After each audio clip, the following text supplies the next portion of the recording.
मीज़ान के कायम करो कायम जनी मीज़ान कायम कयो है मीज़ान चाहे तराजी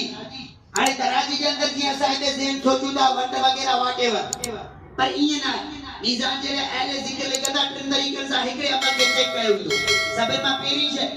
जॾहिं इंसान जो अमल आंदो वेंदो त उन अमल खे ॾिठो वेंदो त हीउ अमल केतिरो प्योर तरीक़े सां अल्लाह जे लाइ कयो वियो यानी अमल अल्लाह जे लाइ कयो वियो या अल्लाह जे गैर जे लाइ जेकरे को अमल गैरुल्लाह जे लाइ कयो वियो जेकरे को सदको खैरात अल्लाह जे गैर जे लाइ कयो वियो उन जो मकसद खुदा जे गैर की खुशबंदी हासिल करण हुई तो वो अमल रिजेक्ट कयो वेंदो जेकरे वो अमल अल्लाह जे खातिर पर रसूलुल्लाह सल्लल्लाहु अलैहि वसल्लम जे तरीके मुताबिक ना है वो अमल रिजेक्ट कयो वेंदो पर जेकरे नबी जे तरीके मुताबिक आ के बे जे खुशबंदी जे लाइ रिजेक्ट कयो वेंदो पर जेकरे अल्लाह जे खातिर नबी जे तरीके मुताबिक आ त ठीक है याद थी दी त इनके करण वाले केतरे खुशी दिली सां कयो ताकि उन में वजन कायम कयो जो को इंसान अल्लाह जे खातिर जेतरो दिल ऐं शौक़ सां सजदो ॾींदो ओतिरो ई अल्लाह जे नज़दीक उन अमल में वजन ॾींदो